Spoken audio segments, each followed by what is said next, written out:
Assalamu alaikum students. Today we are going to study English class 5. Lesson number 8, A Flash of Light. As we have completed this chapter on the page number 85, we have completed our lesson till here. Today we will start from the next paragraph. Let's start. Valentine turns once again. Valentine एक बार फिर मुड़ा and returned to face the blind man. और नाबीना आदमी की तरफ मुड़ा या उसको देखने के लिए मुड़ा. Surely sir, यकीनन जनाब, said the beggar who was an honest man. उस बकारी ने कहा जो कि एक ईमानदार आदमी था. You have made a mistake. आपने एक गलती की है. You have given me a franc instead of a sou. आपने मुझे सू की बजाय फ्रैंक दे दिया है. ये दोनों करेंसी नेम है. सू छोटी करेंसी है और फ्रैंक बड़ी करेंसी का नाम है. ठीक है. अब वो जो भिखारी है वो ये कह रहा है कि आपने सूद देने की बजाय मुझे फ्रैंक का सिक्का दे दिया है. Valentine was astonished. वैलेंटाइन हैरान रह गया. He was not surprised by the man's honesty. वो उस आदमी की ईमानदारी से मुतासर ना हुआ या हैरान ना हुआ, बट बाय द फैक्ट, लेकिन इस वजह से हैरान हुआ, that he could tell so quickly the difference between a franc and a sou, कि वो कितनी जल्दी फ़र्क बता सकता है एक फ्रैंक और सू में. ठीक है. अब वो जो वैलेंटाइन है वो इस वजह से हैरान ना हुआ कि वो आदमी एक ईमानदार आदमी था, बल्कि वो इस वजह से हैरान हुआ कि वो कितनी जल्दी फ्रैंक और सू में फ़र्क बता सकता है. How did you know that I had given you a franc? asked Valentine. Valentine ने पूछा कि तुम्हें कैसे पता चला कि मैंने तुम्हें फ्रैंक दिया है. ओह अरे, replied the beggar. भिखारी ने जवाब दिया. It is enough for me to pass my finger over it. मेरे लिए इतना ही काफ़ी है कि मैं उसके ऊपर से उंगलियां फेर लूं. ठीक है. अब वो ये कह रहा है कि उसको ये फ़र्क सिर्फ उसके ऊपर हाथ फेरने से ही महसूस हो गया है. This was like a flash of light in Valentine's head. ये बात वैलेंटाइन के दिमाग में एक रोशनी की चमक की तरह लगी, या वैलेंटाइन के जहन में एक ख्याल आया. Valentine allowed the beggar to keep the franc. Valentine ने बकारी को इजाज़त दी कि वो फ्रैंक रख ले. Although it was a great deal of money in those days, अगरचे उन दिनों ये एक बहुत बड़ी रकम होती थी. As he continued his walk, he thought to himself. और जैसे ही वो आगे चला, उसने अपने आप से कहा या अपने जहन में सोचा. If the blind can distinguish at the least touch a piece of money, अगर एक नाबीना सिर्फ रकम को या पैसों को छू लेने से ही उसमें फ़र्क महसूस कर सकता है, why should they not distinguish a mark? तो वो क्यों नहीं फ़र्क महसूस कर सकते एक निशान में, अ लेटर एक लफ्ज़ में, और अ फिगर या किसी चीज़ में. ठीक है. इन शॉर्ट, मुख्तसर, they should be able to distinguish any sign so long as it is raised. मुख्तसर, उन्हें फ़र्क महसूस कर लेना चाहिए या करना चाहिए किसी भी निशान में अगर कि वो उभरा हुआ हो. ठीक है. अगर कोई निशान या लफ्ज़ उभरा हुआ हो तो उनको उसमें फ़र्क महसूस कर लेना चाहिए. With this idea Valentine took home a blind boy. इस ख्याल के साथ वैलेंटाइन एक नाबीना लड़के को अपने घर लाया. Who he found begging at a church door. जिसको उसने चर्च के दरवाजे पर भीख मांगते हुए देखा. The blind boy became his first pupil. नाबीना लड़का उसका पहला शागिर्द बना. And learn very quickly. और उसने बहुत जल्दी सीखा. How to read from raised signs. कि किस तरह उभरे हुए निशानात से सीखा जाता है या पढ़ा जाता है. How to read from raised signs के किस तरह उभरे हुए लफ्ज़ों से पढ़ा जाता है. With the help of money donated by the public, उस रकम से जो कि लोगों ने उसको दी, Valentin Haüy was able to start a school for the blind। वो रकम जो लोगों ने उसको दी, वैलेंटाइन हेवी इस काबिल हुआ कि वो नाबीना लोगों का स्कूल शुरू करता। Some years later, कुछ सालों बाद, a blind man called Louis Braille, एक नाबीना आदमी जिसका नाम लुइस ब्रेल था, 1809 to 1852, जो कि 1809 से 1852 तक रहा। Also a Frenchman like Valentine हेवे, वो भी एक फ्रांसीसी आदमी था जैसा कि वैलेंटाइन हेवे था। Perfected a system of writing especially for the blind, उसने लिखने के तरीके को बेहतर किया, खसूसन नाबीना लोगों के लिए। ठीक है। कुछ सालों के बाद एक नाबीना आदमी जिसका नाम लुइस ब्रेल था, और वो भी वैलेंटाइन हेवे की तरह एक फ्रांसीसी आदमी था, उसने खसूसन नाबीना लोगों के लिखने के तरीक़ाकार को बेहतर किया। This writing is called Braille, और इस लिखाई को ब्रेल कहा जाता है। As you can see here in this picture, this is the Louis Braille. Braille is a special alphabet used by the blind. Braille एक मखसूस या ख़ास हरूफ तहज्जी है जिसको नाबीना इस्तेमाल करते हैं, नाबीना लोग इस्तेमाल करते हैं। The alphabet is marked by raised dots on stiff paper. ये हरूफ तहज्जी एक सख्त कागज़ के ऊपर उभरे हुए नुक्तों की सूरत में है, which blind persons can understand by the touch of their fingers, जिसको नाबीना लोग अपनी उंगलियों से महसूस करके समझ सकते हैं। Louis Braille himself was blind.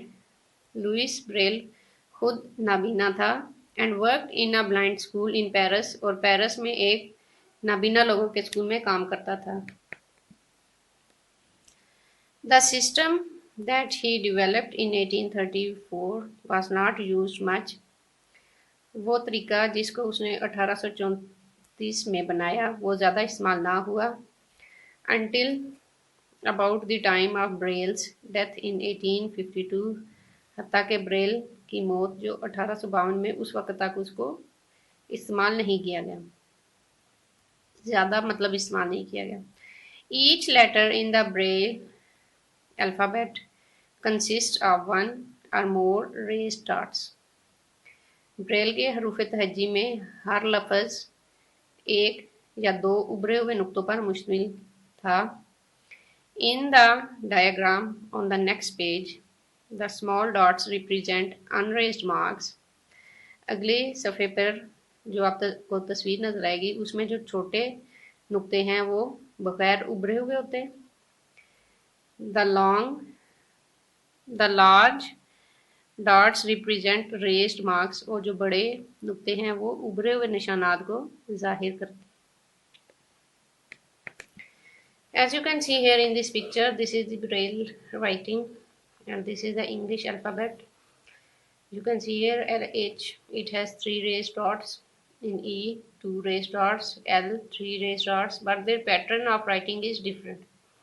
L and H have 3 dots, but their pattern of writing is different. It has in from up to down and it has different pattern. From the diagram above, ऊपर वाली तस्वीर से you can see, आप देख सकते हैं that the letter H consists of 3 raised dots and the letter L consists of 3 dots too। आप ऊपर वाली तस्वीर से देख सकते हैं कि लफ्ज़ H में 3 उभरे हुए निशानात या नुक्ते इस्तेमाल किए गए हैं, और इसी तरह लेटर जो लफ्ज़ H है, L है, उसमें भी 3 डॉट्स का इस्तेमाल किया गया, 3 नुक्तों का इस्तेमाल किया गया है।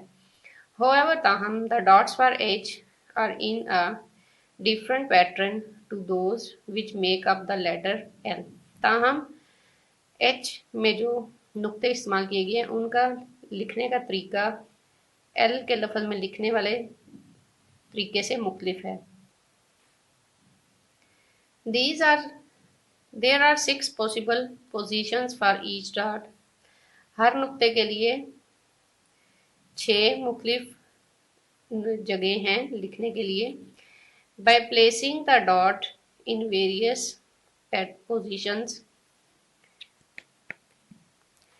63 डिफरेंट पैटर्न्स और शेप्स कैन बी मेड। नुक्तों को मुख्तलिफ जगहों पर रख के 63 मुख्तलिफ किस्म की पैटर्न तरीकों को या अशकाल को बनाया जा सकता है। दिस मीन्स इसका मतलब है that there are patterns for each of the 26 letters of the alphabet. इसका मतलब ये है कि हरूफ तहज्जी के 26 लफ्ज़ों के लिए मुख्तलिफ पैटर्न है या तरतीब है, नुक्तों की तरतीब मुख्तलिफ है। इन एडिशन इसके अलावा टू दीज 26 पैटर्न्स 26 मुख्तलिफ तरतीबों के अलावा there are patterns for special words, ख़ास लफ्ज़ों के लिए भी मुख्तलिफ तरतीबें हैं और वर्ड्स या अल्फाज हैं that are used a dot in every day that are used a lot in every day language, जिनको रोज़मर्रा की ज़िंदगी में बहुत ज़्यादा इस्तेमाल किया जाता है। ठीक है, 26 हरूफ तहज्जी के मुख्तलिफ तरतीबों के अलावा कुछ ख़ास अल्फाज की भी तरतीब है जिनको रोज़ाना की ज़िंदगी में बहुत ज़्यादा इस्तेमाल किया जाता है।